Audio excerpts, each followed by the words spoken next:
Few games have as well documented a development cycle as Super Mario Bros. 2. Its original existence as a completely different game, co-opted for a burgeoning American market, is seared into the annals of video game history. Despite the somewhat inauspicious beginnings, and despite being predated by a different second Mario game, Super Mario Bros. 2 would go on to be an undoubted success, and, much like other wonky NES sequels, would have an impact on its own franchise that far outstripped the game itself. You're listening to the almighty Backlog. I'm Ellie, and today's review is on Super Mario Bros. 2, available for the NES. Originally released in October of 1988, developed and published by Nintendo, it's a platformer game, and How Long to Beat has an average playtime of around 3 hours. Super Mario Bros. 2's inception lies in the video game crash of 1983.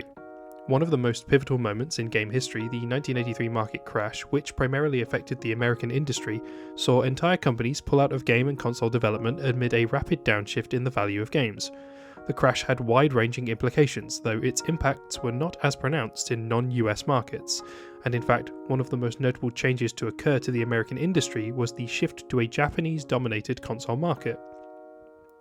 By 1985, Nintendo's Japan-only Famicom had been redesigned and launched in the US as the NES, and in short order it had become by far the most popular console in American households. Why is this relevant to Mario though? Well, the first Super Mario Bros. Was of course immensely successful. Profitable games get sequels, so naturally Nintendo started work in short order on a follow-up to their flagship mascot. In 1986, Nintendo released Super Mario Bros. 2 to a Japanese market before moving to bring it to the States. However, at the beginning of the 1980s, Nintendo had opened an American-based subsidiary company tasked with cracking the American game market. This subsidiary, aptly named Nintendo of America, chose not to import and localize Super Mario Bros. 2, considering it far too difficult and therefore potentially off-putting to an American industry still struggling to rebuild in the wake of the crash a few years prior.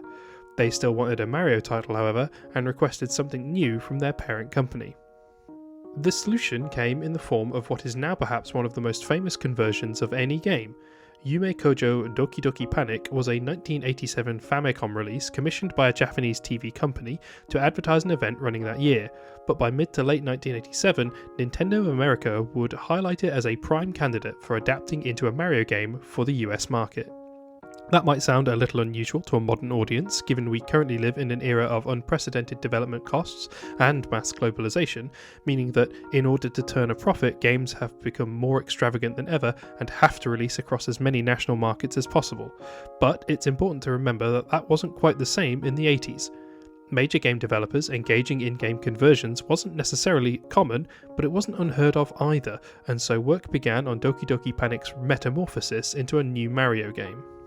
The end result, released in international markets as Super Mario Bros. 2 and some years later in Japan as Super Mario USA, was an immediate hit, though it has seen a more mixed reception as the years have gone by. Regardless of one's thoughts on it, what is undeniable about Super Mario Bros. 2 is the immense influence it would have on the rest of the Mario franchise, setting the benchmark for elements including manipulation of the game world, multiple distinct characters, and sprawling levels that break the simple linear paradigm of the first game. The first thing most people probably notice about Super Mario Bros. 2 is the choice in characters. While the earlier Mario games make the distinction between the two titular brothers, the difference between them is essentially non-existent. As most people know about them, Player 1 controls the red-garbed Mario and Player 2 gets to play as his green-clothed clone, Luigi. This game marks the first time that the pair are notably distinct from one another, along with introducing playable versions of Princess Toadstool, or Peach as she is known these days, the original game's damsel in distress, and Toad, her mushroom-headed subject. This is the game that established Mario as an everyman in terms of his stats, a jack of all trades who neither excels nor falls behind. Some of his brother's earliest traits are laid out here. He's taller and lankier than Mario, and his legs flutter away when he jumps, giving him a longer, trickier to control leap. The princess can use her billowing dress to float great distances, while Toad is the fastest and strongest of the team, but at the expense of his jumping ability. Of course, the second thing you're going to see is that Super Mario Bros. 2 plays fundamentally quite differently to the first game. Whereas its predecessor was at its best when you slipped into that platformer flow state, prioritising quick and smooth movement alongside memorising the threats in a level, Super Mario Bros. 2 has a somewhat slower, more explorative approach. That's an ambitious idea in and of itself, as the developers sought to play more with verticality of levels over just running from left to right. Hidden areas and recursive pathways that double back on themselves are not uncommon in Super Mario Bros. 2, and finding the ideal route through a level can be an exercise in patience. Something that might throw Mario fans at first is that jumping on enemies no longer hurts them. That's weird in and of itself. After all, the very first lesson you learn in Super Mario Bros. Is that jumping on a Goomba defeats it and earns you points. Asking players to unlearn that is a bold decision on Nintendo's part, and instead players are given a brand new tool to deal with their enemies: picking and throwing. Scattered about the levels are little plants that can be plucked up from the ground and hurled at enemies in order to knock them out. Most plants are fairly small, but occasionally you can find a big one that stands a chance of hitting an extra baddie and chaining a few knockouts together, which is pretty satisfying. Most enemies can actually also be picked up, simply by standing on their heads and hoisting them high before launching them at their compatriots. Sometimes, however, what you pluck from the ground isn't a projectile but a potion. These are one of Super Mario 2's odder additions. How they work is that you fling them onto the ground and they shatter, revealing a mysterious door. Head through it and you'll find yourself in a shadowy negative of the screen you just left, only this time any remaining items in the ground become coins to collect, and, sometimes, a classic Mario mushroom, which increases your hit points. Oh yes, this game has hit points rather than making your character a one-hit wonder, also something a bit strange to get used to. Other pickups you can find include things like a debut appearance of the almighty POW block that clears the screen, and bombs, which are used here primarily for exploration, as several levels require you to clear paths of rubble in order to progress.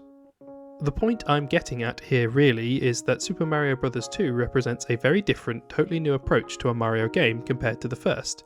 If you've been following along with this blog for any length of time, you might be familiar with what I think of as the NES second game weirdness pattern. It's kind of what it says on the tin. In short, it feels like to me that if you have a classic NES era game, the sequel is often an oddball that tries to do something totally new with the format, such as Zelda 2 being a side-scrolling action RPG, Castlevania 2 introducing Metroid-like non-linear elements, or Metroid 2 ditching those elements in favour of a linear maze. Super Mario Bros. 2 is a fantastic example of this pattern as well, and like many of these games, it has a mixed reception among the Mario fandom because of it. I have to say, I have a soft spot for this particular quirk, not necessarily because it makes for good games, but because I have a lot of respect for the process of iteration, especially when it goes in off-kilter or creative directions. This is perhaps a reflection of growing up in the modern era of game development, where costs are so high that taking risks is increasingly unappealing to mainstream publishers, so when I see older games throwing curveballs, I have an immediate affinity for it. I can't stress enough, though, that this doesn't mean I think Super Mario Bros. 2 is a substantively great game. In reality, I very much prefer the first. There's something addictive about that game's flow state platforming, whereas 2 took me a few attempts to get going with it. I think that probably in part came down to the slower pace, and the fact that I find exploration in 2D platformers sometimes overwhelming.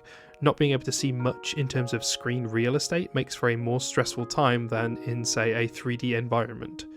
But I also don't find its level design in general to be terribly compelling. There is a reasonable variety on display at least, and it runs the gamut of typical Mario settings: Ice World, Desert World, rockets shooting off into the Clouds World, but to me it lacks a certain sense of soul that the first Mario had in spades. We can perhaps chalk that up to it being a different game originally. Regardless, while I don't personally find Super Mario Bros. 2 to be a wonderfully exciting time, it's a bona fide piece of platformer history, and it left an indelible mark on the future of the Mario franchise. The final score is 4 out of 7. Good. Sure, maybe something doesn't quite work, but it has heart, or a spark of excitement that makes it worthwhile despite the faults. Worth a go if you can find it on the cheap. This has been Ellie on the Almighty Backlog. You can support this project by reading the review over on thealmightybacklog.wordpress.com, or by listening to the pod review hosted on RSS and YouTube. Please feel free to follow me over on Mastodon, Blue Sky and or Backlogged by following the links on the blog. If you'd like to support the show financially, you can do so by donating via PayPal to thealmightybacklog@gmail.com or by hitting the donate button on the blog. Thanks for listening, and have a lovely day.